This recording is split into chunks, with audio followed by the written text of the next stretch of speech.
Ito ang 106.3 Dance Radio. Dance Radio. Prepare yourself.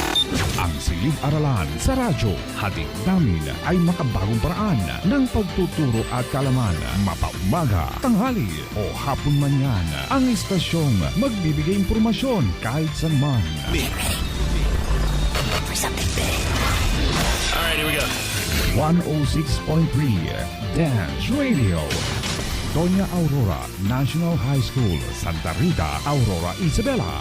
This 106.3 DWDR-FM.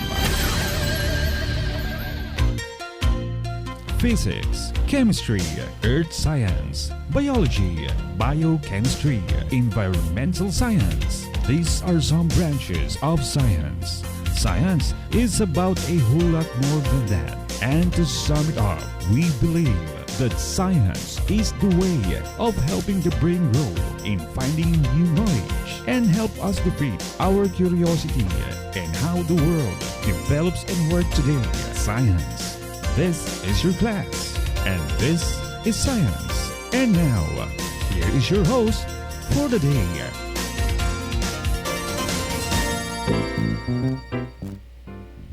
Good afternoon to all our listeners and viewers. Hello po, kumusta kayong lahat? Welcome to Scientific Time. We are the Team Grade 9 Science Teachers. Ayan, thank you for tuning in and logging in to our station, 106.3 Dance Radio, where learning is more amazing. Okay, so good afternoon once again, dear learners, especially the grade 9.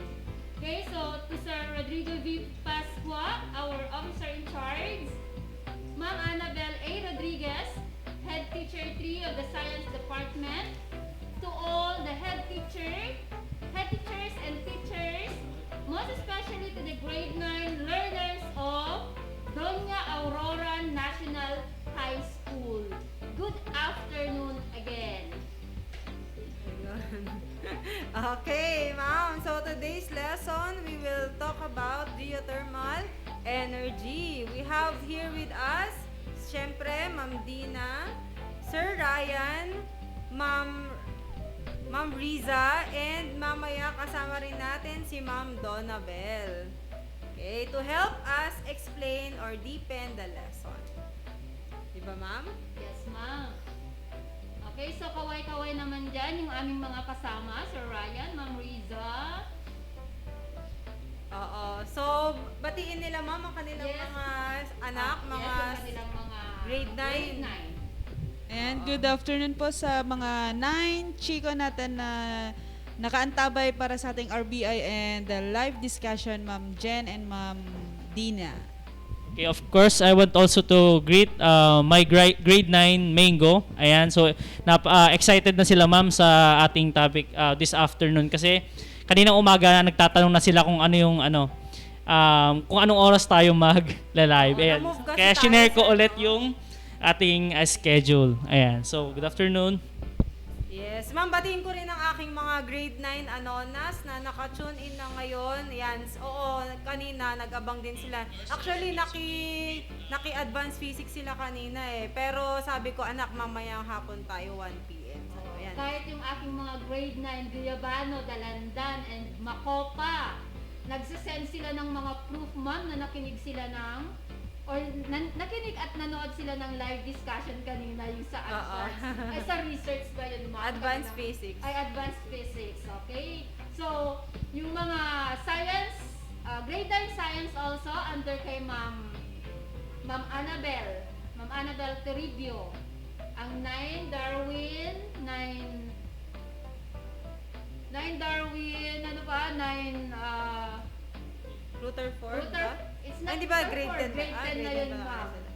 Na parang 9 Darwin lang ang alam ko. Oo, basta lahat ng mga Lahat ng science, grade, yan, yes, mga ma'am. science class, SSC, grade 9. yan, SSC, hawak ni ma'am. And then SPA, SPJ, yung mga yun po. Good afternoon once again. Ma'am.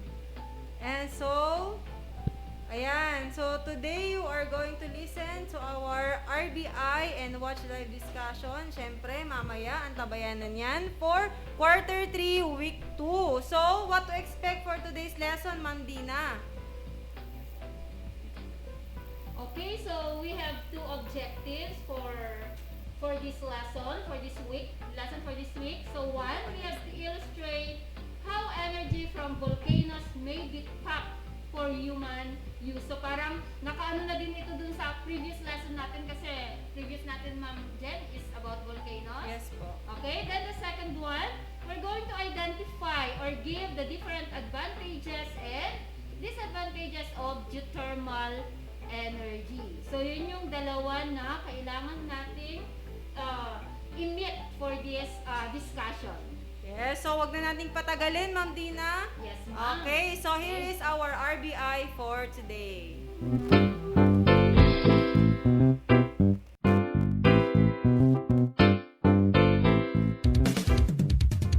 Dance Radio, siniharalan sa radyo, atid namin makabago, paraan ang pagtuturo. Wala nang makakapigil pa. Sulong Arangkada 106.3 Dance Radio sa Aurora, Isabela. Edukasyo'y susulong, basta na magtulong-tulong, sulong edukalidad. Dance Radio, learning is amazing.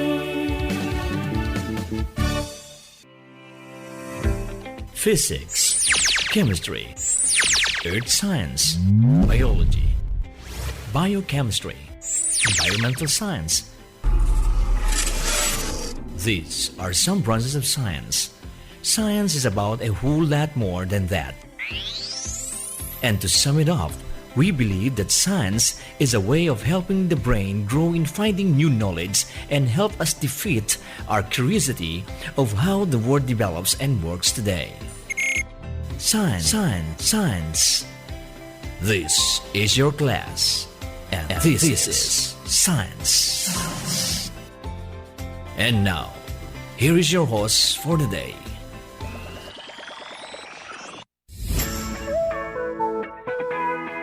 A blessed day to our dear listeners, especially to our grade 9 learners. This is your school on the air in grade 9 science. It's Science Time! It is a great privilege that you can join us in another episode of Learning While Having Fun through radio. Make it a habit to tune in to our station 106.3 DWDR FM. Dance Radio. I am your host for today. I am teacher Rufino Arpomeda Jr. of Doña Aurora National High School. Let's start today with positivity. I hope that you enjoy learning while listening to your lesson. How are you today, dear learners? I'm fine, thank you. Make sure that you are comfortably seated while listening. Please prepare all the needed materials just like your pen, notes, and your learning activity sheet for you to have your guide as we go on to your discussion. I hope all is set and ready to listen and learn. Here is your radio teacher in Science 9, Teacher Benjelu R. Paraiso.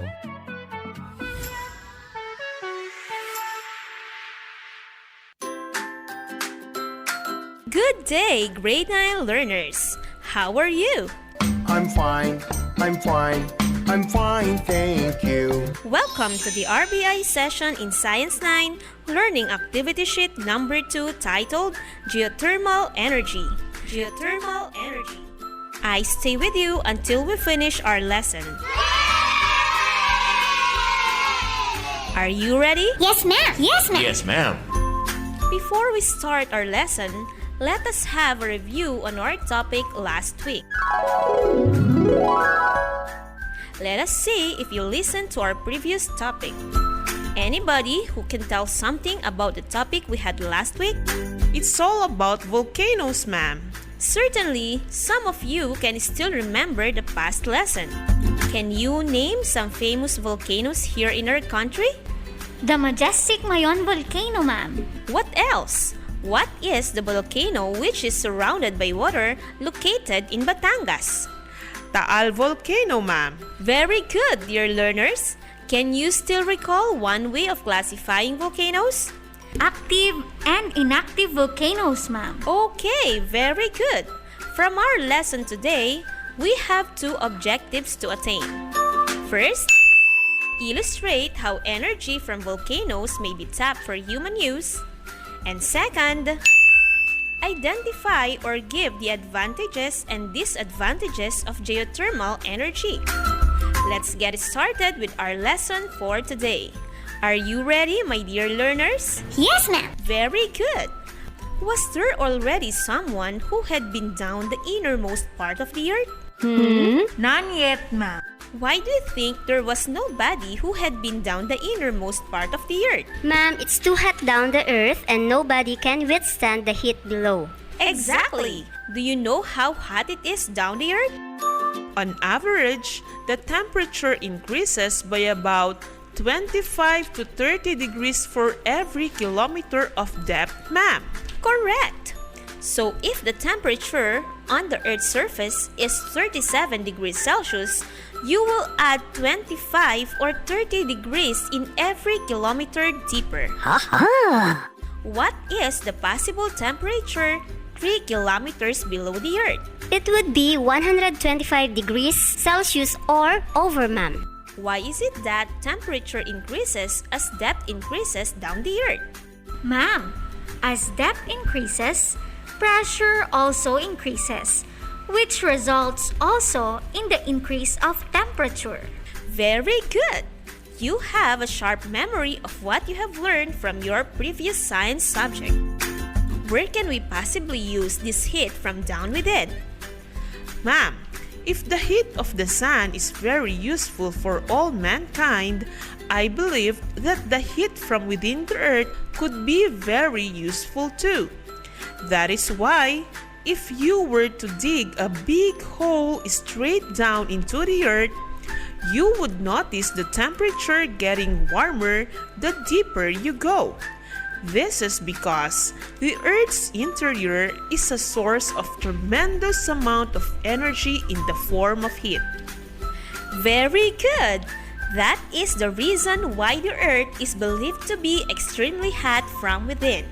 This heat from the Earth's interior is used as a source of energy. The heat of the Earth can warm up underground water, which is trapped in rock formations beneath its surface. Wow! I'll be right back after a short break.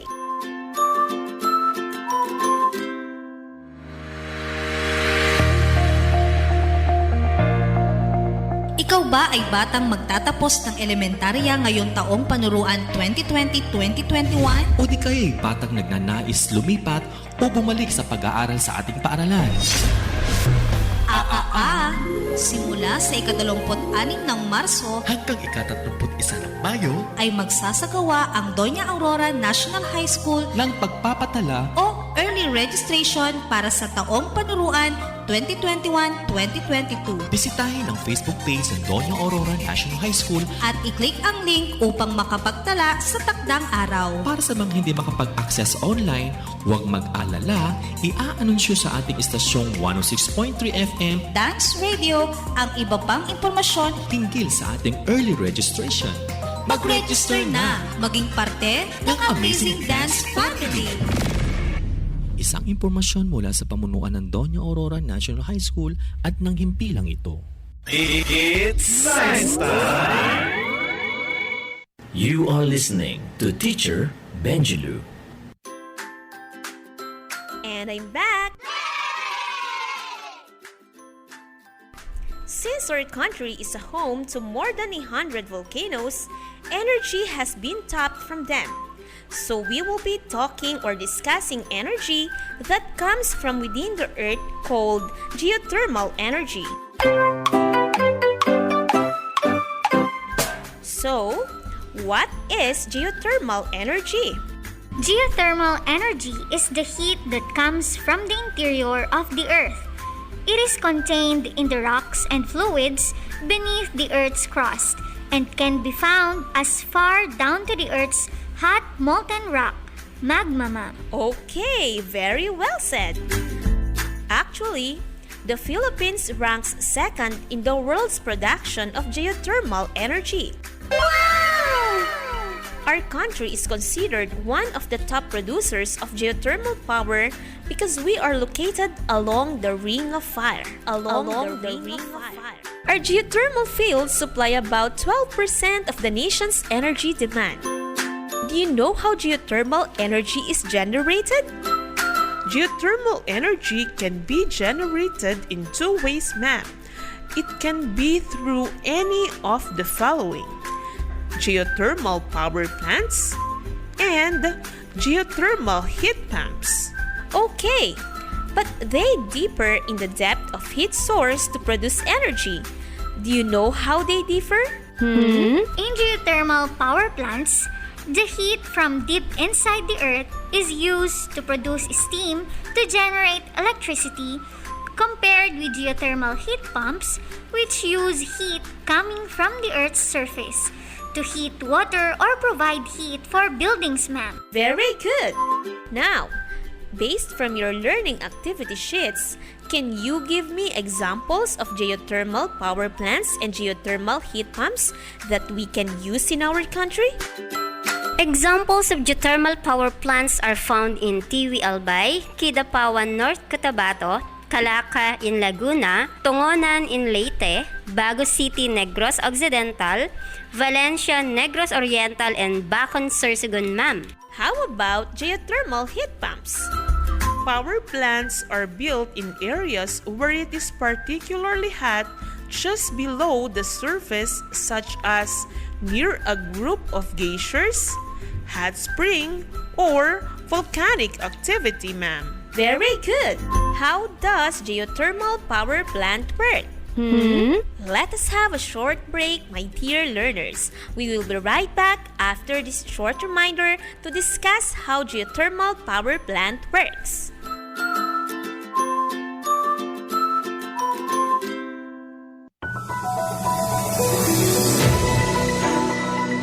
Amazing tips sa pag-aaral ngayong new normal.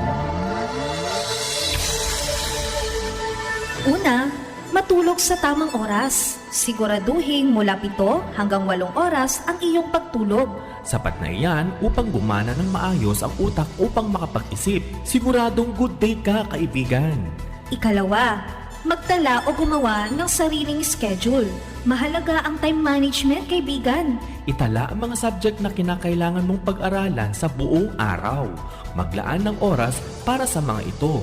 Ikatlo, pumili ng lugar sa iyong pag-aaral.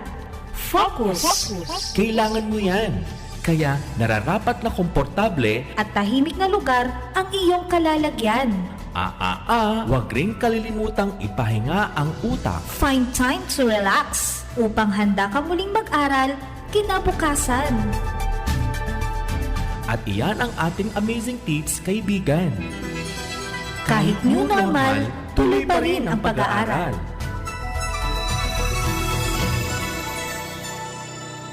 Isang paalala mula sa Science Learning Area at ng himpilang ito. It's Science Time!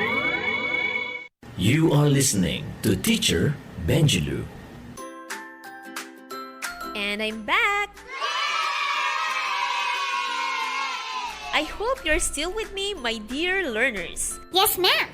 The importance of geothermal energy as a major source of energy in the country is the main reason why it is being tapped. Have you seen geothermal power plants already? No, ma'am, but I have watched in the internet how a geothermal power plant look like, ma'am. Even me, I only saw it in picture, ma'am. Wow, that's nice to hear. Can you share us what you have observed on those videos and pictures? I have seen big pipes, ma'am. What do we call those pipes? We call those pipes as geothermal vents. A geothermal vent is a deep well drilled into the earth that the power plant used to tap into the earth's heat. I have also seen blade-like object rotating, ma'am. What is that, ma'am? That is the turbine attached to an electric generator. As the turbine turns on, it ignites the generator to work, converting mechanical energy into electrical energy, hence converting the heat from the earth into usable electricity. Is the generator the big chamber connected to the turbine, ma'am? Yes, it is. There is also another big chamber aside from generator, ma'am. What is that chamber, ma'am? The one you are referring to is the condenser. Ma'am, from the term itself, it condenses the steam back into liquid water by cooling it. Excellent, my dear learners. You are indeed good observers, and thank you for sharing what you have watched from the internet and seen from the picture. I believe you are now ready to discuss how geothermal power plants work.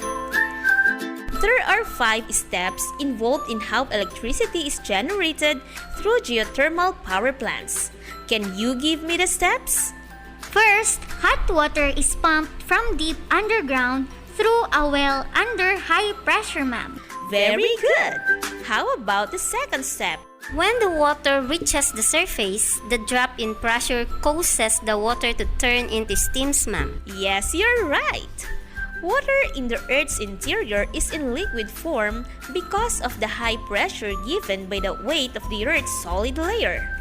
And as it reaches the surface, where pressure is lower, it turns to steam or vapor. Wow! It's amazing! And the third one? The steam then spins a turbine, which is connected to a generator that transforms mechanical to electrical energy, ma'am. Very good. The work done by the heat energy from the steam will cause the turbine to rotate. This turbine is connected to a generator. When the turbine rotates, the generator transforms the mechanical energy of the turbine to electrical energy. The electrical current from the generator is then sent to a step-up transformer outside the power plant. Voltage is increased in the transformer, and current is transmitted over power lines to homes, buildings, and businesses. Aha! How about the last 2 steps? Fourth step, ma'am.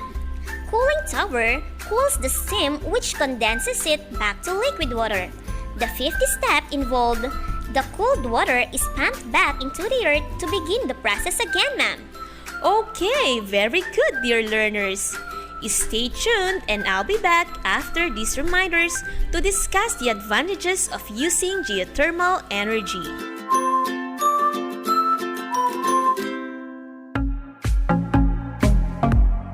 Mga kaibigan, sa panahon ngayon, kailangang magpalakas ng katawan. Kumain ng masustansyang pagkain at sabayan ng pag-eehersisyo. Huwag ding kalimutan ang pag-inom ng vitamins. Resistensya ay palakasin. Kalusugay huwag pabayaan upang sakit ay maiwasan. Isang paalala mula sa himpilang ito. It's Science Time! You are listening to Teacher Benjulu. And I'm back! There are many advantages of using geothermal energy either directly or indirectly. Based from our discussions, what are the advantages of using geothermal energy? Anybody from the group? Geothermal energy is renewable. It is not a fossil fuel that will be eventually used up, ma'am. Very good. The Earth is continuously radiating heat out from its core and will continue to do so for billions of years. Another advantages? Some form of the geothermal energy can be accessed and harvested anywhere in the world, ma'am. Very good. What else? Using geothermal energy is relatively clean, ma'am. Okay, most systems only emit water vapor, although some emit very small amounts of sulfur dioxide, nitrous oxides, and particulates. Are there some more? Yes, ma'am. Geothermal power plants can last for decades and possibly centuries. Very good! If a reservoir is managed properly, the amount of extracted energy can be balanced with the rock's rate of renewing its heat. Unlike other renewable energy sources, geothermal systems are base load. This means they can work in the summer or winter. They are not dependent on changing factors such as the presence of wind or sun. Geothermal power plants produce electricity or heat 24 hours a day, 7 days a week. Do we still have advantages of geothermal energy? Geothermal energy systems are adaptable to many different conditions, ma'am. They can be used to heat, cool, or power individual homes, whole districts, or industrial processes. Very good, dear learners. You amaze me. I will be right back after this break.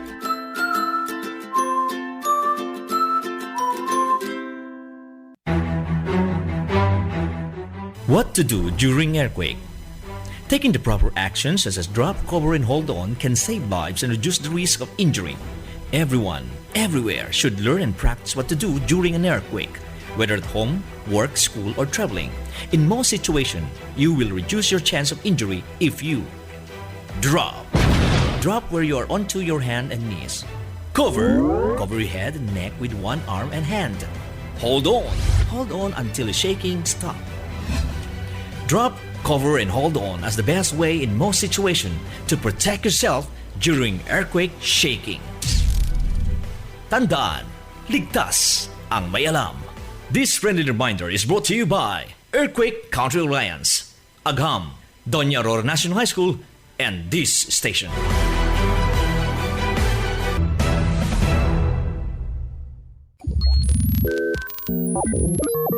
It's Science Time! You are listening to Teacher Benjilu. And I'm back! How about the disadvantages of using geothermal energy? Harvesting geothermal energy still poses many challenges. If there are advantages, of course, there are also disadvantages. Can you give some of the disadvantages of geothermal energy? The process of injecting high-pressure streams of water into the earth can result in minor seismic activity or small earthquakes, ma'am. Okay, very good. Can you give me another? Geothermal plants have been linked to subsidence or the slow sinking of land, ma'am. That's right. And this happens as the ground fractures collapse upon themselves. This can lead to damaged pipelines, roadways, buildings, and natural drainage systems. Any more disadvantage? Geothermal power plants can release small amounts of greenhouse gases such as hydrogen sulfide and carbon dioxide, ma'am. What else? Water that flows through underground reservoirs can pick up trace amounts of toxic elements such as arsenic, mercury, and selenium, ma'am. That's right. These harmful substances can be leaked to water sources if the geothermal system is not properly insulated. Do we still have disadvantages? Yes, ma'am. Although the pipes requires almost no fuel to run, the initial cost of installing geothermal technology is expensive. You are all amazing, my dear learners.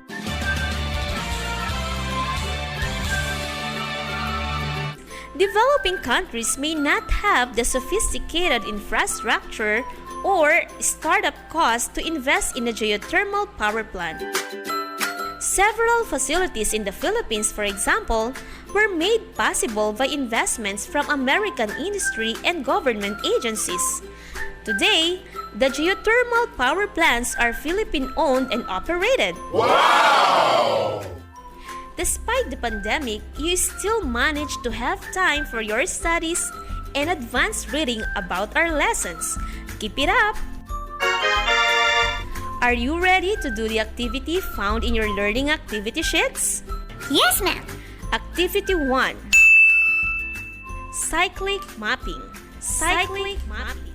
This is the direction. From the given choices in a box, use the cyclic organizer to describe how energy is transformed to generate electricity in a geothermal power plant. As additional activity, describe how geothermal energy is used to generate electricity from steam that is produced naturally underground. Include what often happens to steam after it is used to produce electricity. My dear learners, do not forget to answer or to give your insights or reflection in our lesson. That is very important. Yes, ma'am. Use another sheet of paper for your answers. I'll be back for my final instructions after this infomercial break.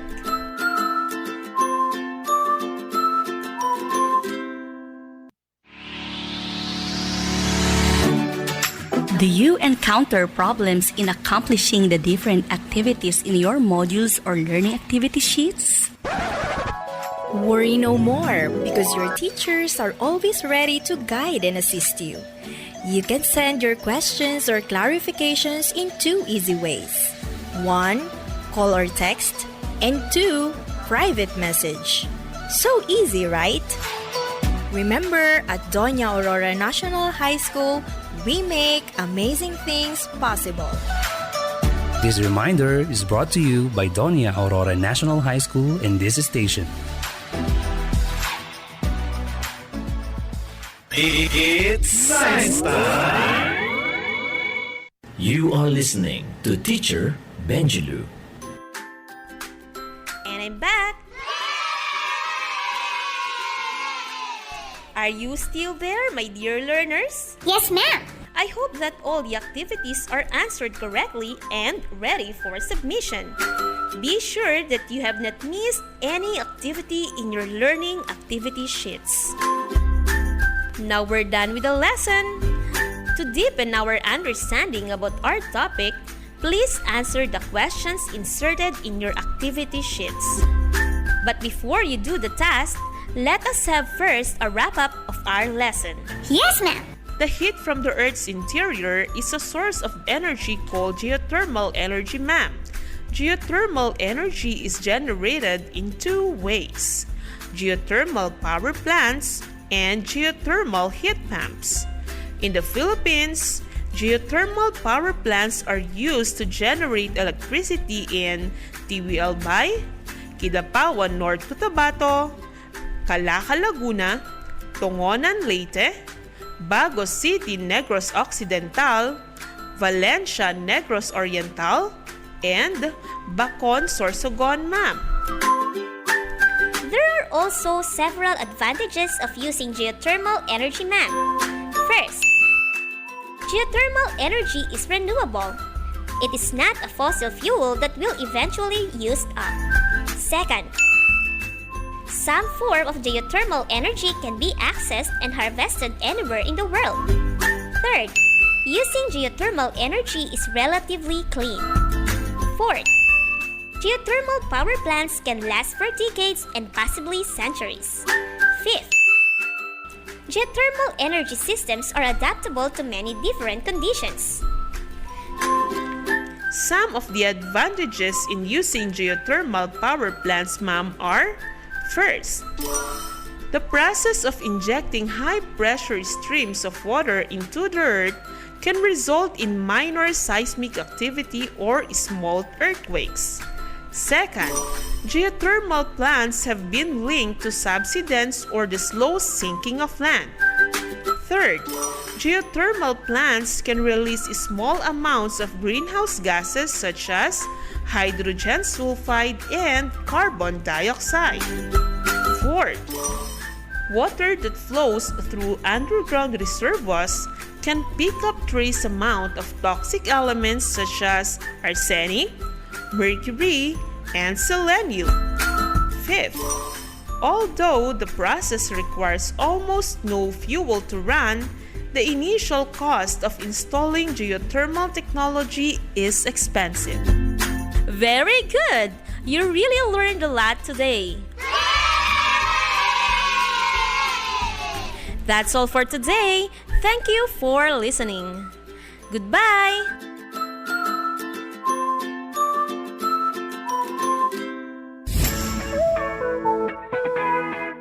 Thank you, Teacher Benjalu. All right. I am your host, Sir Rufino. What are the things you learned today, my dear learners? I hope your learnings today can make a significant difference in your point of view about geothermal energy, the uses, the disadvantages, and advantages.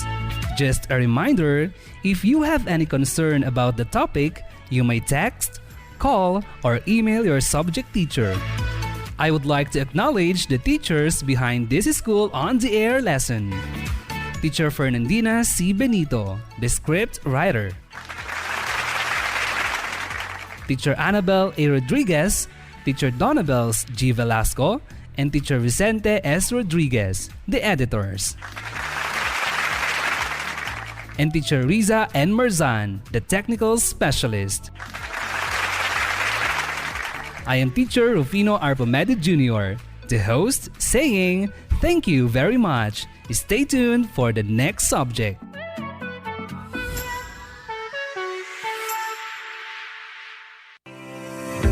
Physics, chemistry, earth science, biology, biochemistry, environmental science.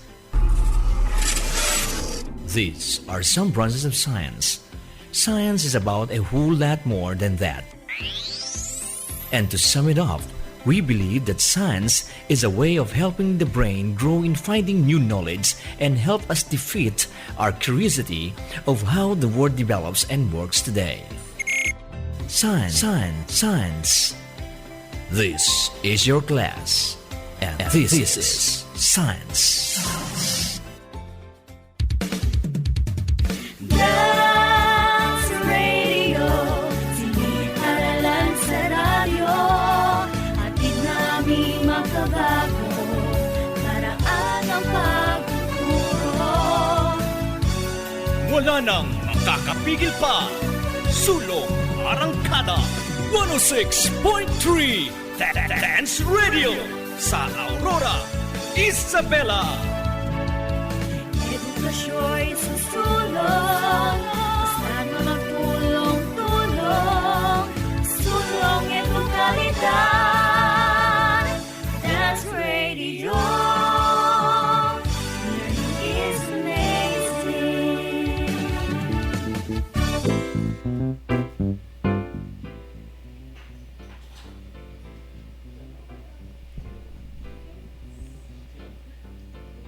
Okay, so we're back.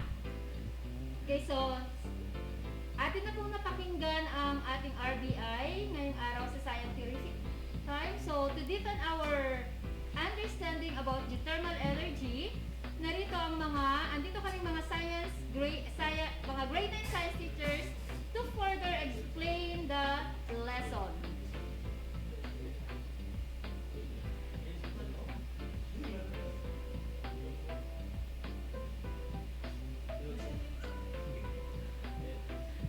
Ayan, so ulin din lang natin ma'am yung about sa objectives natin for this topic. Yes, So first is to illustrate how energy from volcanoes may be tapped for human use.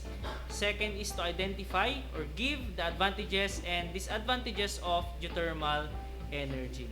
Okay, so yes sir. So before we're going to proceed to our lesson, let us see if our grade 9 learners can still remember the topic discussed in the previous lesson.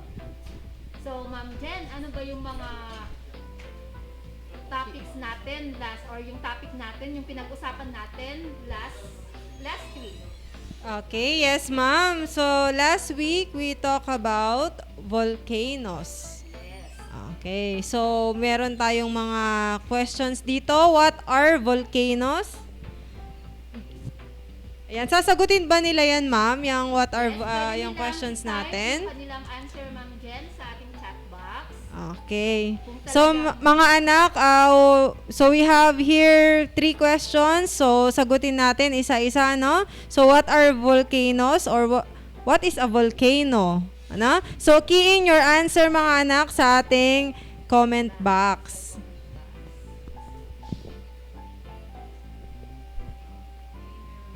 Meron ng sumagot? Medyo delay tayo sa mga... Oo, medyo delay kasi tayo ngayon. 30 Parang 5 minutes delay joke. Dahil sa internet connections natin. Maan tayo ngayon, nadadelay tayo. Okay, so meron na bang sumagot sa ating mga grade 9 learners? Ayan, so patuloy pa rin sila nagkikiin ng kanilang mga sections. Oo, i-shout out muna natin sila. Ayan, yung mga 9 Calamansi, 9 SPJ, Dalandan, Darwin, Avocado. Anonas. Ayun, Anonas. Yun, may sumagot na. Okay, basahin ko yung sagot ni Christian Vino ng 9 Darwin. Volcanoes are openings in Earth's crust that allow molten rocks from beneath the surface to reach the surface. Yan, tamang-tama, Christian. Pare-parehas ata sila, ma'am. Oo. Oo nga ba?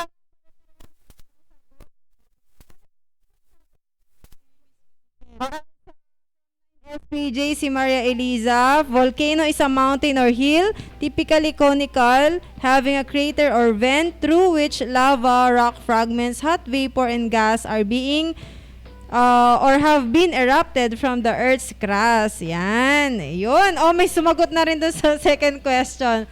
Okay. So, tama yun. So, it's a feature, is a crack that allows hot molten materials to reach the surface, no? So, second question natin, what are the different types of volcanoes? Meron na akong nakita dito kanina, ma'am.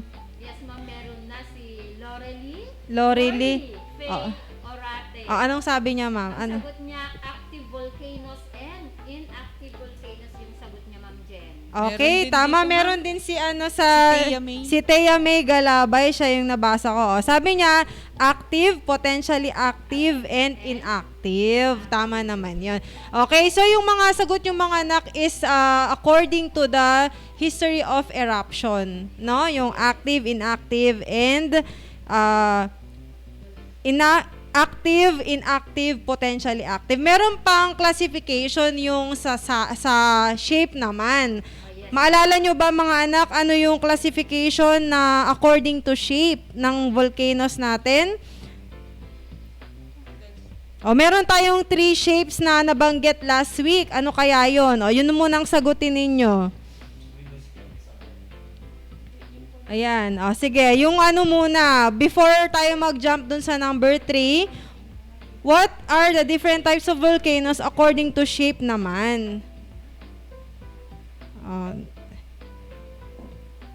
Mukhang yun pa rin ang kanilang naalala. So, meron tayong shield volcano. Ayan, meron sumagot. Sabi ni si Sean Kabunot, sabi niya, cinder cones, shield cones, and composite cones or stratovolcanoes. Ayan, very good. Ang galing-galing. Tama ang iyong sagot, anak. Sila nung last week. Opo. At least meron pa rin yung kumbaga, sharp pa din yung kanilang memory. Yes, ma'am. Okay, so move tayo dun sa third question. What are the types of volcanic eruptions? Marami na rin sumagot dito kanina, ma'am Yes, Ayan. ma'am. Nabasa din ako kanina. Si Natasha Pearl. Si Natasha Pearl, basahin natin yung sagot niya. Phreatic, phreatomagmatic, strombolian, volcanian, and plinian. Tama. Ayan, saktong-sakto. Meron din sa 9 Dalandan, ma'am, si Viance Lucero. Ganun din ang sagot niya, no? Yes, ma'am. Phreatic or the hydrothermal, phreamagmatic. We have the Yes. strombolian and volcanian, and we have the plinian, ma'am. Same answer with Ismael Pascual, ma'am. Ganun din po ang sagot niya. Yes. So, tama yung mga sagot nyo mga anak. Usually, ang volcanic eruption, nag-umpisa yan sa phreatic wherein gases pa lang siya.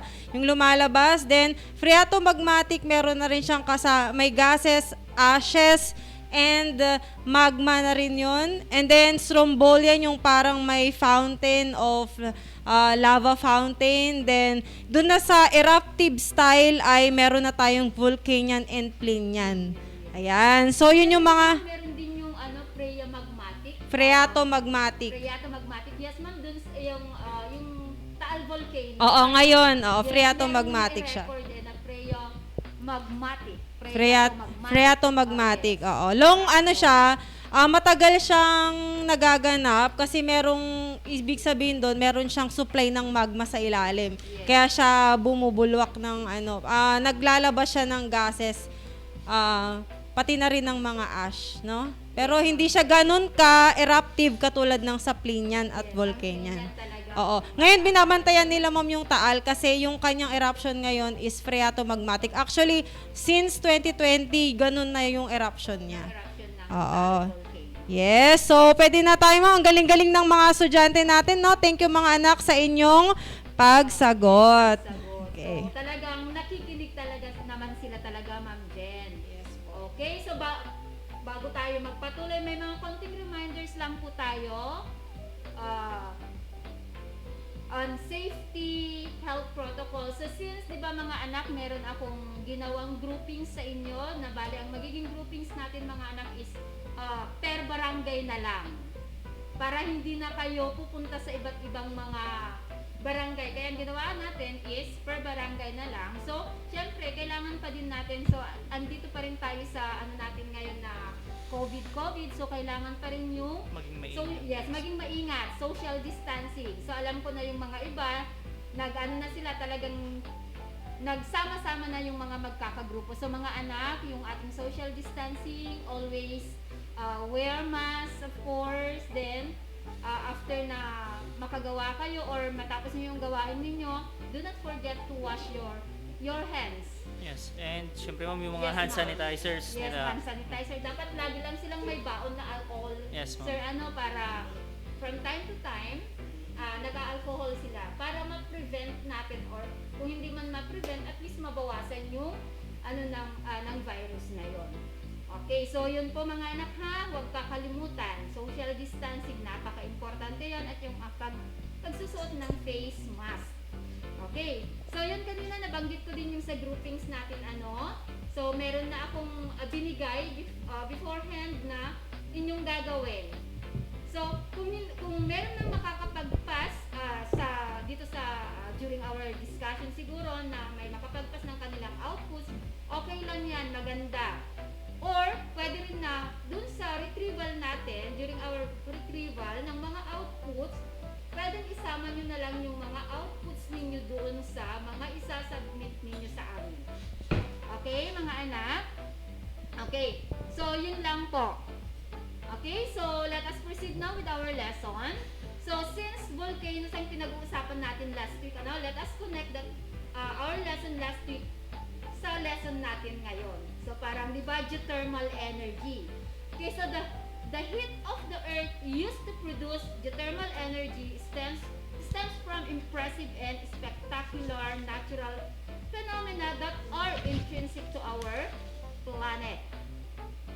Okay, so the best known natural displays of geothermal energy are volcanoes.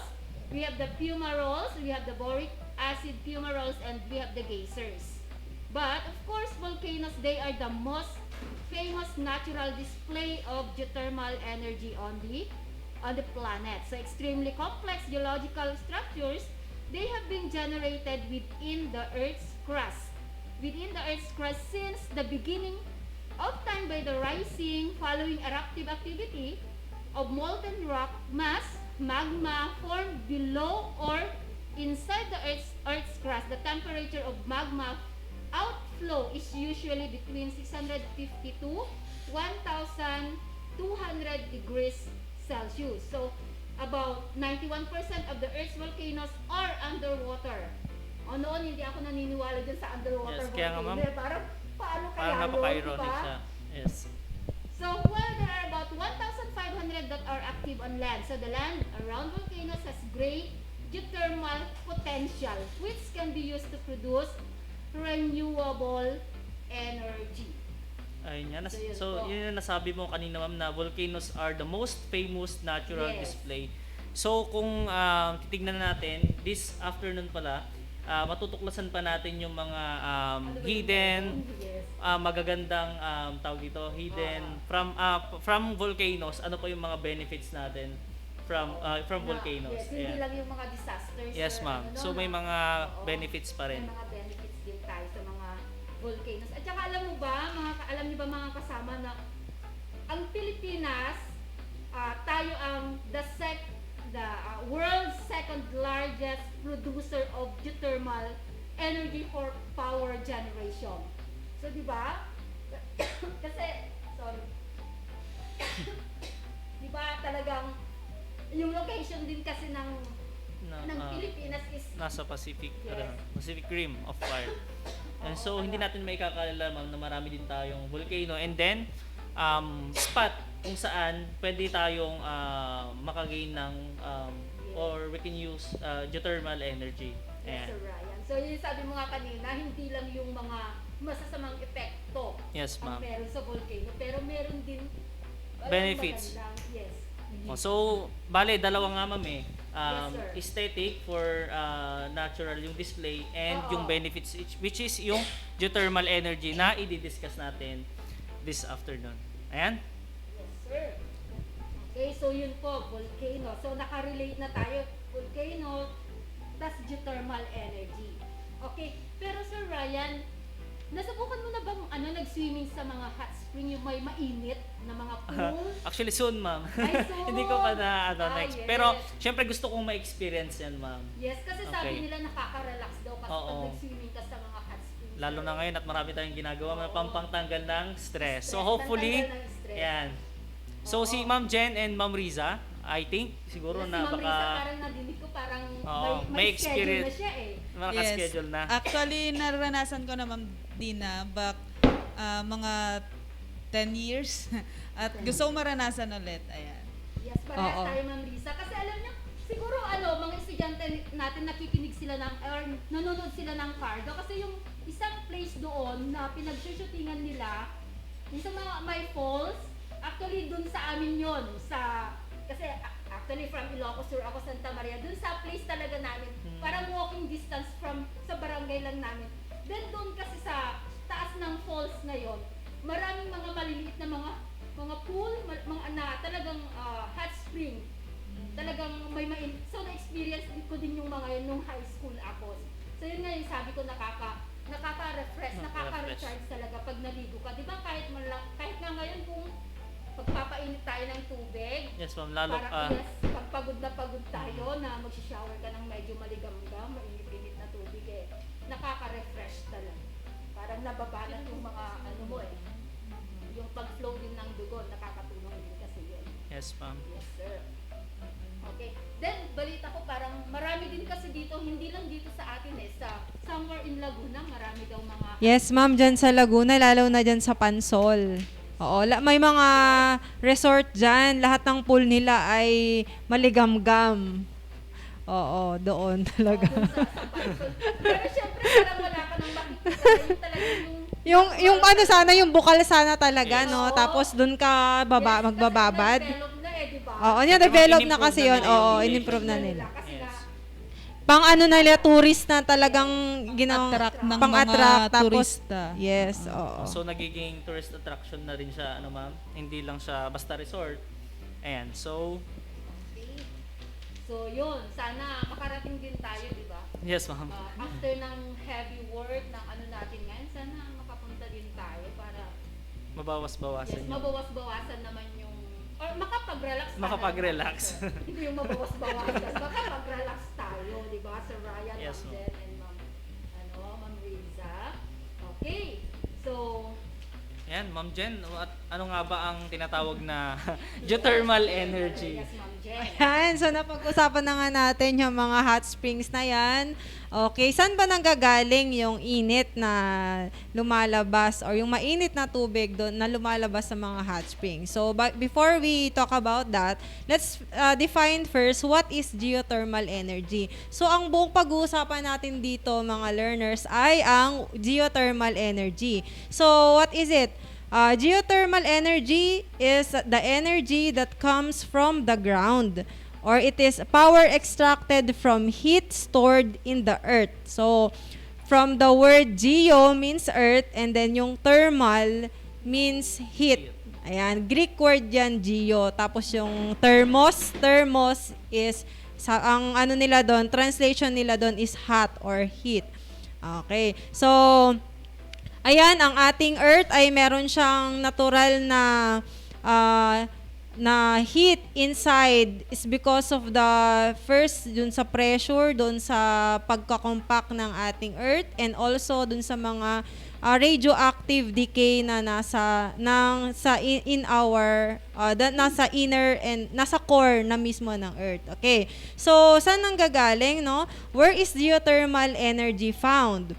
So, some visible features of geothermal energy are volcanoes, hot springs, geysers, and fumaroles. So, hindi natin masabi agad-agad kung di natin nakikita. So, ano yung mga bagay na nagpapatunay sa atin na mayroon ngang geothermal energy? So, unang-una dyan yung volcanoes na pinag-uusapan na natin. Yan, hot spring, geysers. Ang mga geysers, ito yung mga cracks or ganun din features na biglang parang fountain. May mainit na tubig na lumalabas, ano? And then yung fumaroles naman, kung makikita nyo or may nakita na kayo sa TV or dyan sa mga gilid-gilid ng mga bundok, yan yung mga may crack dyan, tapos naglalabas lang siya ng hot steam. Siyempre, steam, mainit yan, ano? Naglalabas siya ng steam. So, yun yung fumaroles, no? Okay, so it's usually found deep underground. They may be no clues above ground to what exists below the ground. So, dito, hindi natin alam nasa ilalim ng lupa, sobrang init dyan, no? So, the earth is a hotbed of geothermal energy. The most active geothermal resources are usually ground along major plate boundaries where earthquakes and volcanoes are concentrated. Kaya nasabi nila, Ma'am and Sir, kanina, na along the Pacific Ring of Fire, and hindi lang doon, along the boundaries, kung maalala nyo, kailan ba natin to na-tackle? Noong hindi pa pala, grade 10 pa pala. Okay. So, mapapag-aralan nyo sa grade 10 kayo na yung boundary sa mga plate boundaries, doon nakalagay yung mga volcanoes, and doon din usually nag-o-occur ang mga earthquakes, or doon ginaganap usually ang mga earthquakes. So, doon sa boundary na yon, tinutukoy natin, doon yung most na makikita yung geothermal resources natin, no? Yes, kasi malapit yes, na mismo. Kasi between boundaries kasi din, ma'am, because of yung mga place, di ba, pag nagbabanggaan sila, yes, doon din na-form yung mga friction, volcano. Yes, di ba, ma'am?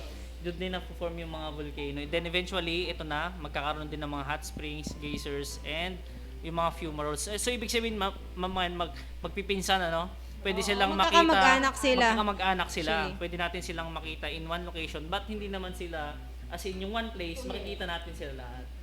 Ayan. Opo, ayan. Okay, next. Magkakakonekta kasi sila, yes, Yung kasi, itong mga mga volcanoes kasi, kumbaga, napakalapit na niya sa surface, yes, Kung kesa naman magdidig deeper ka pa, para lang makuha or matap yung geothermal energy. So, dun ka na sa mga shallow, Yes, ma'am. Volcanoes, it serves as indicators, ma'am? Yes. Kung maghahanap man tayo ng mga hot springs, mga ganyan, mga geysers and fumaroles, mas maigi siguro kung sa mga malapit sa mga volcanoes. Kasi, yun nga, they are related to each other. Ayan. Yes. Parang ang nga natin, parang, may volcano. May hot spring dyan, may volcano dyan. Pwedeng may volcano, ma'am. May mga instances na pwede nga 100% meron. Pero hindi naman lagi, yes, Hindi naman lagi. Pero yun yung natin Okay, sige, ma'am. Okay, so ito ang mapa ng Pilipinas kung saan matatagpuan ng iba't ibang geothermal power plant. Ito, ma'am, Mga station nata to, ma'am? Yes, geothermal service contract. So, meron tayo dyan sa Kalinga. Meron din tayo dyan sa banda ng... Yes, sa Laguna. Batangas. Sa Banahaw. Laguna. Tama, Banahaw pala yun. Batangas.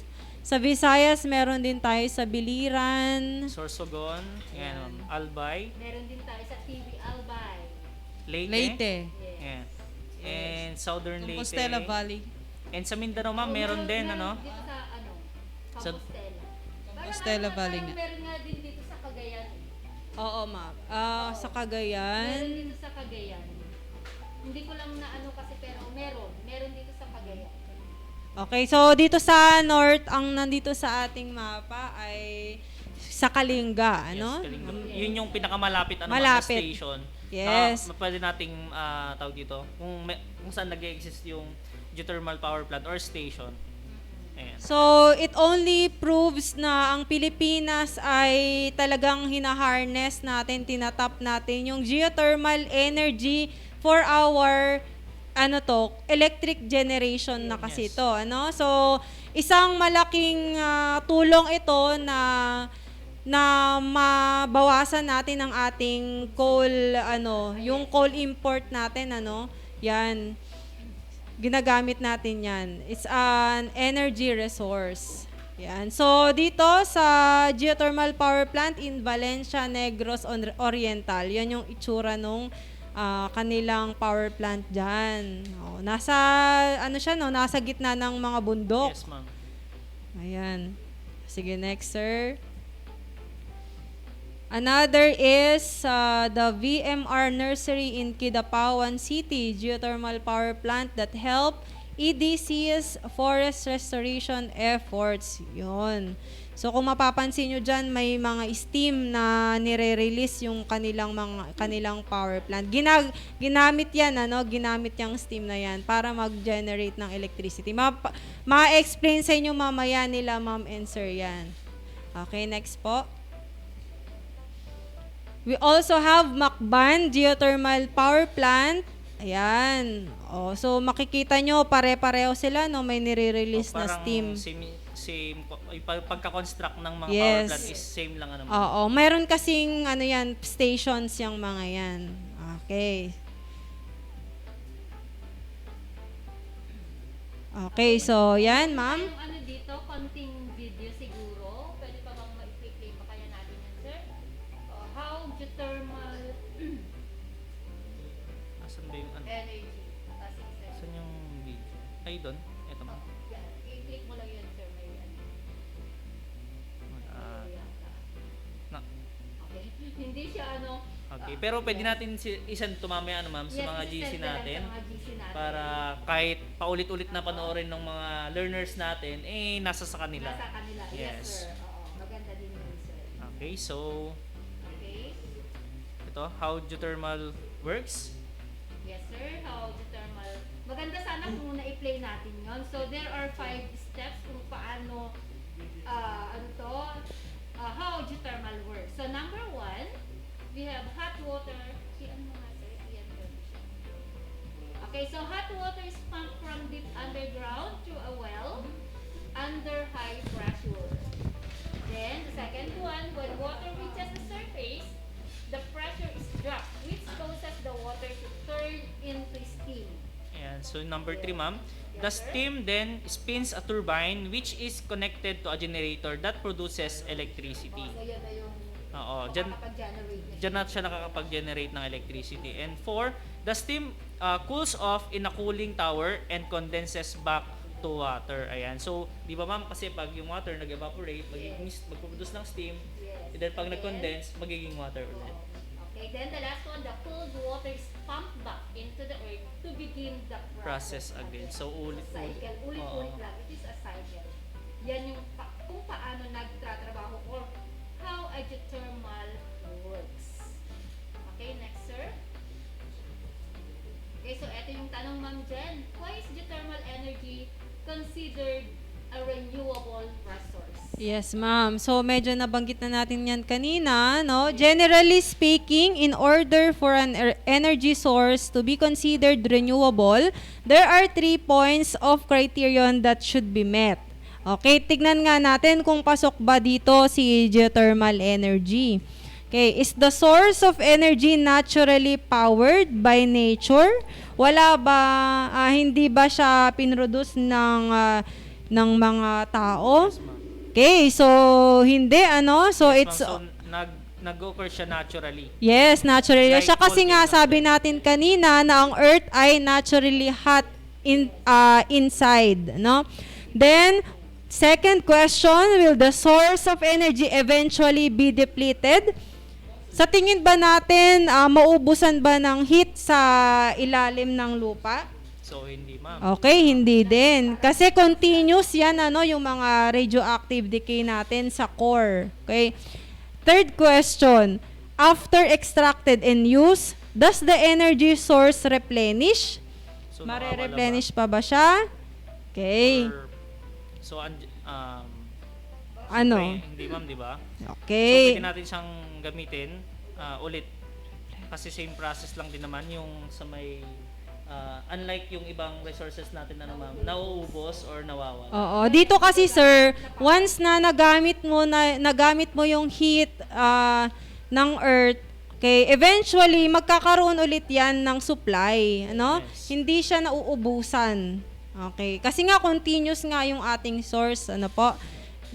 Yan. Although geothermal energy is clearly a renewable energy source, there are still several pros and cons that should be considered when using geothermal energy. Mamaya may explain sa atin yan nila Ma'am Riza, no? Then, just because something is considered to be renewable does not mean that it is a clear solution to the planet's energy needs. Hindi po agad. So, kaya kailangan po i-maximize natin yung gamit ng iba't ibang klase ng energy. Yan. Kaya dito sa Pilipinas, meron tayong geothermal, meron din tayong wind, hydroelectric power plant. Yan, marami.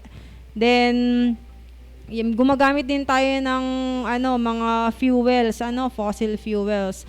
So, with our growing population, at dagdag ko lang, meron din tayong solar powered, no? There is a trend for people to automatically think that one particular energy source will solve all of our energy needs. Yan. Kaya hindi lang tayo pwedeng mag-focus sa isang energy resource, kundi i-diversify pa natin. Iba-iba yung gamitin natin para matugunan yung needs ng yung ating mga needs. Okay, yan.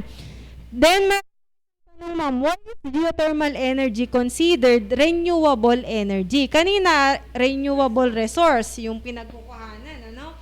Ito naman, renewable energy.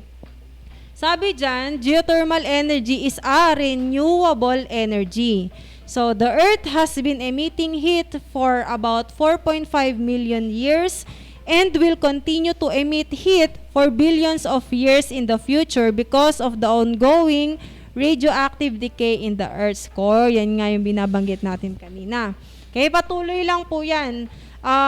For another billions of years pa na magkakaroon ng ongoing radioactive decay. Then, geothermal energy is heat that is generated within the earth. It is a renewable resource that can be harvested for human use. Yan yung ginagamit na natin siya as our hindi lang sa di ba? Hindi lang sa electricity generation, maraming pang iba. Yan, okay.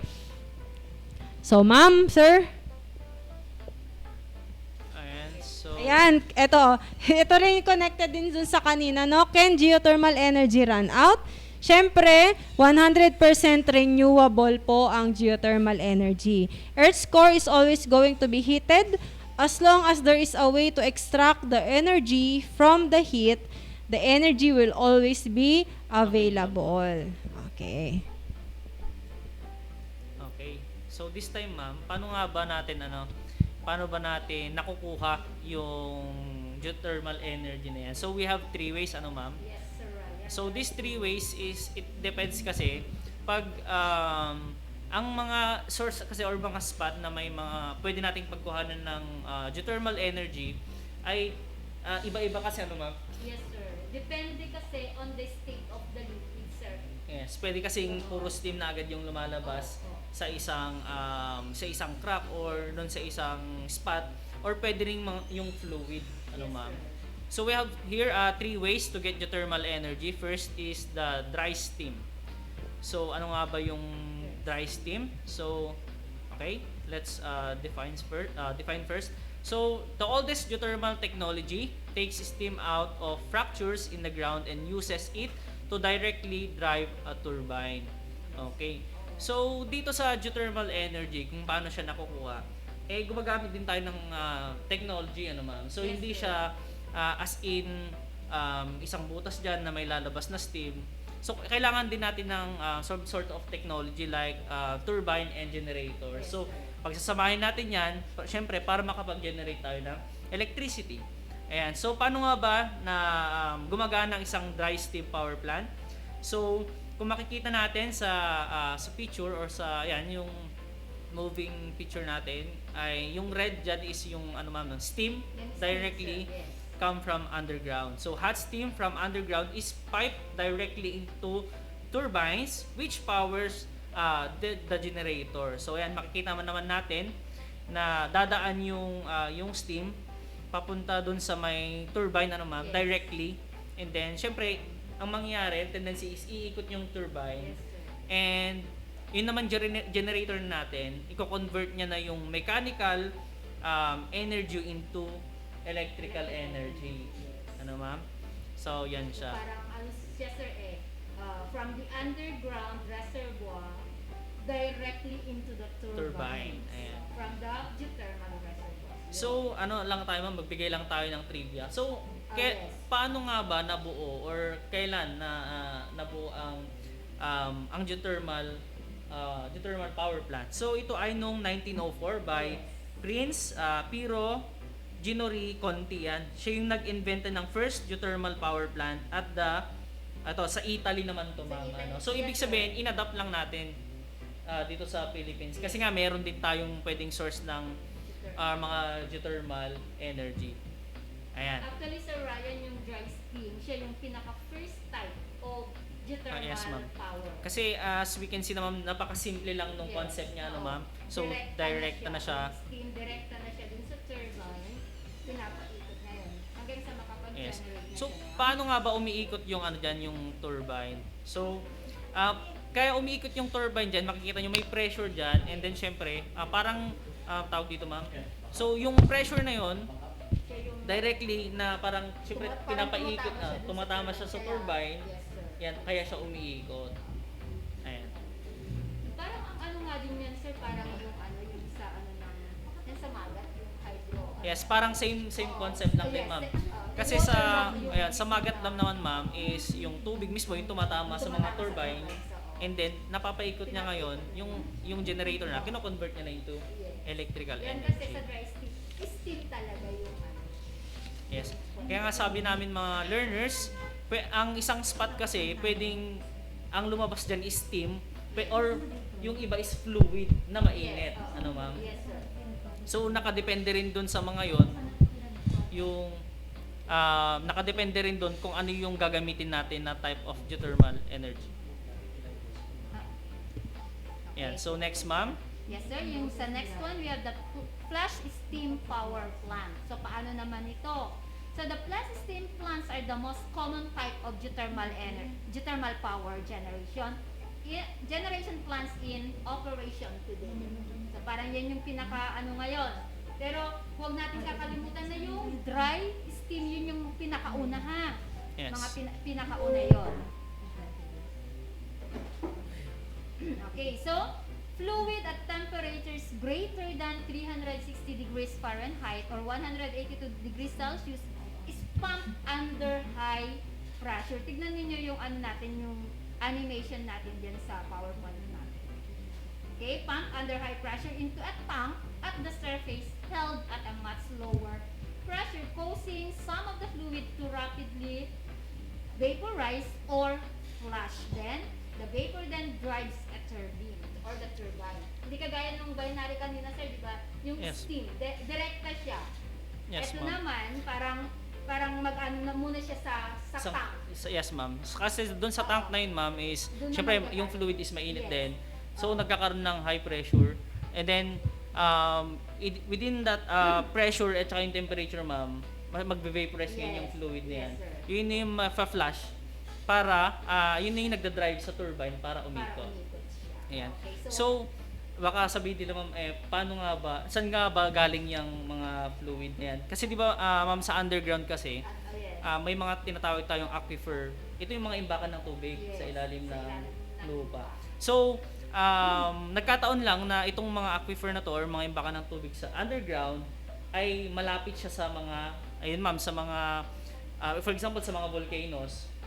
So, doon yun, ma'am, parang syempre nagkakaroon ng pressure, yan. So tendency noon yung tubig is lumalabas. Yes. Kung hindi siya fluid, form of steam na siya. Ayan, because of extreme temperature underground. So, yung, di ba ang flash, parang ano siya? Flash tank, parang ganun. Okay? So Okay, we then have the also last the binary cycle power plant. So ito, ma'am, is more complex siya, no? Yes, sir. Parang hindi siya gaano kasimple. Kung ikukumpara natin yung tatlo, yung sa dry steam and din sa flash, ito yung mas complex. Pero same concept pa rin yung ginagamit. Ayan. So ang nangyayari dito, meron tayong tawag dito, yung steam or yung fluid, dumadaan siya dun sa may isang tank kung saan merong fluid din. Ano, ma'am? So parang nagiging nangyayari dyan, liquid boiling tawag dun, ma'am, no?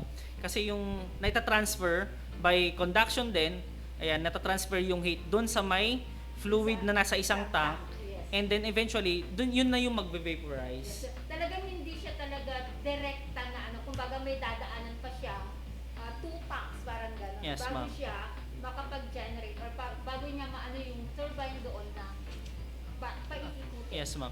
Kaya mapapansin natin, ma'am, kanina, yung mga different geothermal energy power plant na mga station na pinakita natin kanina, hindi sila pare-parehas na malalaki, di ba? May mga maliliit lang at may mga sobrang laki naman na power plant because yung nakadepende kasi kung ano yung type or yung kung ano yung ano yung tawag dito, yung available na pwede nilang gawan, kung gagawa nilang paraan. So nakadepende yun, ano, ma'am? Yes, sir. And so Pakita lang ito natin yung mga comparison ng ating tatlong uses three ways to get geothermal energy. So, nandyan siya, dry steam, the flash steam, and you have the binary cycle. So, it uses the heat from underground in some manner to generate energy. So, different combinations of water temperatures create different effects. Okay, so yun po yung kung paano tayo nakaka-generate ng power from the different types. Tama ba ako, Sir Yes, ma'am. Ryan? Ayan. Okay, so sana mga anak na intindihan po natin yon, yung tatlo na yon. They are important, hindi lang siya basta-basta. Okay, so Ma'am Donna and Ma'am Riza, ano naman po yung maidadagdag or maibabahagi natin sa ating mga estudyante? So I think this is now the last part of our discussion this afternoon. Before we end, so we have the advantages of using geothermal energy. Ito na ba yun? Okay, so we have there number 1, environmentally friendly. Okay, so geothermal energy is more environmentally friendly than conventional fuel sources such as coal and other fossil fuels kasi wala tayong sinusunog dito. So hindi siya nagkukos ng any pollutant. In addition, the carbon footprint of a geothermal power plant is low. While there is some pollution associated with geothermal energy, this is relatively very minimal when compared to fossil fuels. Okay, Ma'am Riza? Yung pangalawa natin, that is renewable. Ayan, pag sinabi natin renewable, it is generated from natural process that are continuously replenished. Ayan, alam natin that geothermal is a source of renewable energy that will last until the earth is destroyed by the sun in around 5 million years. So, ganun katagal Wow, ang bago... tagal. Oo. And the hot reservoirs within the earth are naturally replenished, make it both renewable and sustainable. Ayan. Okay, for number 3, a huge potential. Worldwide energy consumption is currently around 15 terawatts, which is far from the total potential energy available from geothermal sources. While we can currently use most reservoir, there is a hope that a number of exploitable geothermal resources will increase with ongoing research and development in the industry. Ito yung patuloy nilang ginagawa ngayon, Ma'am Riza, no? Since the Pacific Ring of Fire is where active volcanoes are present. So dito usually nagre-research yung ating mga volcanologists, yung ating mga scientists for tapping more of these geothermal energy resources that we have. So sana nga mapadami nila at ma-increase nila yung supply natin for energy. It is currently estimated that geothermal power plants could provide between 0.0035 and 2 terawatts of power. So malaking malaking kabawasan doon sa total amount of energy consumption natin. Okay, next na, Ma'am And Riza. yes, we have the sustainable or stable. Geothermal provides a reliable source of energy as compared to other renewable resources such as wind and solar power. Pagka sa wind kasi, ma'am, nakadepende tayo sa hangin. Yes, And sa velocity niya. Sa velocity ng hangin. Then sa solar power naman, sa lakas nung sikat ng araw. Sikat ng araw. But dito sa geothermal kasi, once na available na yung geothermal natin, itatap mo na lang siya and kuwan na siya, pwede na siyang mag-sustain. Yes. Hindi siya pasulpot-sulpot. Yes. Yun. Kahit na anong panahon pa, nandyan pa rin siya, ma'am. Yes, very sustainable. Ma'am Yes. Riza? And then number 5, we have heating and cooling. Effective use of geothermal for electricity generation requires water temperatures of over 150 degrees Celsius to drive turbines. Ito yung mga turbines natin which are connected to our generators, no? And they will be used to power these generators. Alternatively, the temperature difference between the surface and the ground source can be used due to the ground being more resistant to seasonal heat changes than the air. It can act as a heat sink. Source with a geothermal heat pump just 2 meters below the surface. Okay. So, let's now go to anong susunod na, Ma'am Riza? Number 6. Yung reliability nitong geothermal energy, ma'am. Energy generated from this resource is easily to calculate. Ayan, nakakalculate na nila, ma'am, kung ano yung power output nung geothermal power plant kasi hindi siya nag-fluctuate. Constant yung kanyang kasi. heat. Ayun. And with a high accuracy, ma'am, kasi hindi naman nagbabawas ng heat yun, yes, Ma'am Risa? Hindi nagbabawas. Okay. And number 7. Okay, number 7, no fuel required. So, ito yung pinaka-importante para sa akin, Ma'am Riza. Since geothermal energy is a naturally occurring resource, there is no fuel required, such as with fossil fuels that are a finite resource which needs mining or otherwise extracting from the earth. So, hindi siya katulad ng fuel that we have to extract, Yes. or minsan minimina natin, especially coal. Okay, number 8. Number 8, we have the rapid evolution. Ayun, tulad nga ng sabi natin kanina, na-explore pa nila yung paggamit ng geothermal natin. Kasi nga, with the new technologies that being created to improve the energy processes. Okay. So, meron lang akong gustong idagdag dito, Ma'am Risa, no? Yung sa, a long time ago, I think in some other countries, especially Greece, sa Athens, ito yung ginagawa nilang parang recreation, no? Kasama sa culture ng mga early Greeks, yung magpahinga, no? And because they love their selves, gusto nila yung mainit na tubig para sila ma-relax. And this is now the reason kung bakit sa Pilipinas, nung na-discover ang mga hot springs sa Laguna, dyan na nag-start. Oo, Nagsulputan ang hot spring resorts yes, natin. oo. Kasi sa mga Pilipino din, culture din natin yun, napasama na sa kultura natin yung gusto natin nagpapahinga. Kapag maraming natapos na trabaho, and I think naging practice na natin yan. Yes. Okay?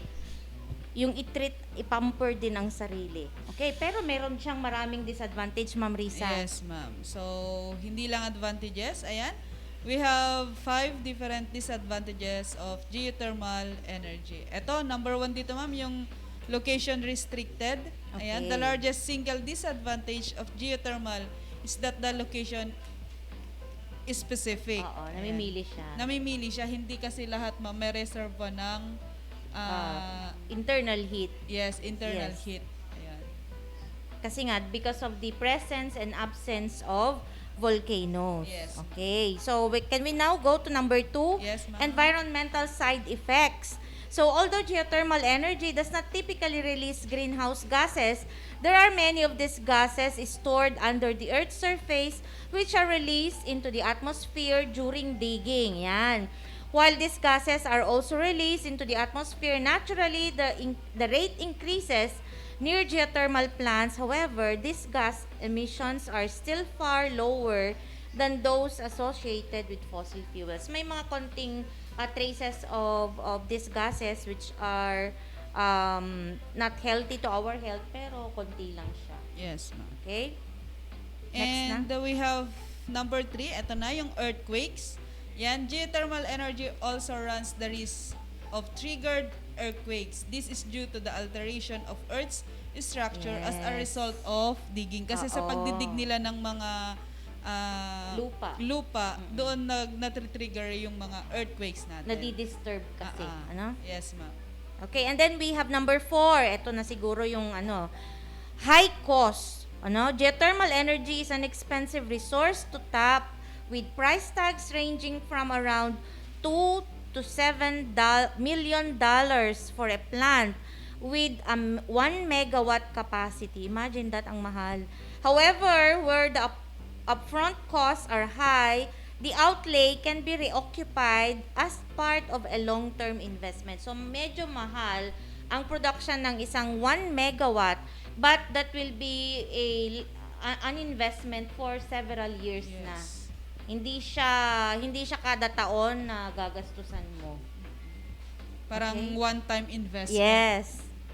And yun nga, number 5, the last one, in order to maintain the sustainability of the geothermal energy, fluid needs to be pumped back into the underground reservoir faster than it is depleted. This means that geothermal energy need to be properly managed to maintain its sustainability. Dapat pala na ma-manage din ito ng maayos, ma'am, para maging sustainable din. Yes. So, I think this is now the end of our discussion, Ma'am Dina, Sir Ryan. Yes, ma'am. Yes, ma'am. So, thank you, Ma'am Donna and Ma'am Marisa for sa mga inputs natin on the advantages and the disadvantages of geothermal energy. So, kung titignan natin, mas marami yung mga advantages kaysa doon sa disadvantages niya. Hindi lang sa pangkalahatan, kahit sa bawat isa sa atin, meron di ba, sa form of fluctuation or relaxation. Yung kailangan natin mag-adjust. Okay, so to sum up our lesson for today, may I call in a student of mine in the person of Chanel. Yes, Chanel?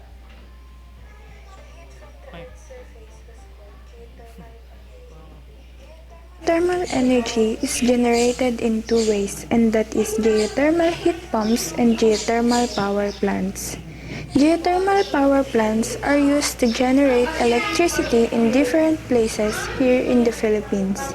This renewable resource can last for decades and can be used in the various conditions. The disadvantage, so yung mga disadvantages natin and the disadvantages natin. Okay, then, what are the different or why is it important to learn about geothermal energy? Good afternoon, everyone. My name is Christian Evino from Grade 9 Darwin. Today's lesson on geothermal energy made me realize about the importance of learning about this source of energy. First, learning about geothermal energy is greatly beneficial to us. It is used as the energy source of geothermal power plants. Geothermal energy is renewable and sustainable, meaning we don't have to worry about it being completely consumed in the near future. It is also reliable as we can access it anytime we want, unlike other sources of energy like wind power and solar energy. It is also environmentally friendly as using geothermal energy requires no fuels. No fossil fuels means no mining and less destruction of nature. It also has less carbon footprint compared to power plants that use fossil fuels. Second, learning about geothermal energy provides us additional knowledge on how it is used or utilized. Understanding how it is utilized may give us new ideas on how to use it in other ways, somewhat like new technologies or devices that require or involve geothermal energy. And these innovations can then help us in the future. Another important learning from this lesson has something to do with its usage. Can we use geothermal energy in our daily life? Okay, so Sir Ryan, marami pa tayong mga ano dito sa chat box natin. Good afternoon. And then mga anak, yung mga ibang mga ano ninyo, Announcement, ano ba? Yes, may mga announcement through our GCs na lang. We are running out of time kasi. And then yung mga ibang mga ano sa reflections, still, pwede pa rin kayong mag-send sa inyong mga subject pictures. Okay, so, and we hope na marami kaming mga naibahagi sa inyong lahat, mga anak. Okay, so thank you. Thank you.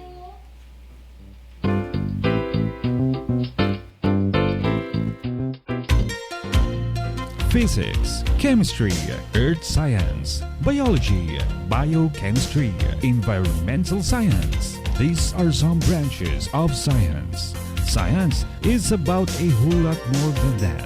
And to sum it up, we believe that science is the way of helping the brain grow in finding new knowledge and help us defeat our curiosity and how the world develops and works today.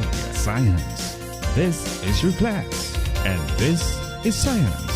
And now, here is your host for the day. Ito ang 106.3 Dance Radio. Dance Radio. Prepare yourself. Ang silid-aralan sa radyo, hatid namin ay makabagong paraan ng pagtuturo at kalaman. Mapaumaga, tanghali o hapon man yan, ang istasyong magbibigay impormasyon kahit saan man. For something big. Alright, here we go.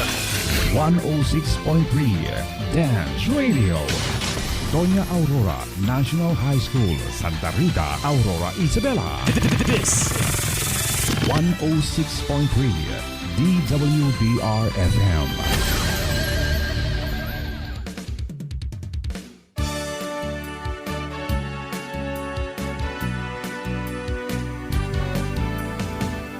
Nais mong matuto, buksan mo ang iyong radyo. Lahat kami ay narito, tapat sa aming serbisyo. Walang problemang di malalampasan.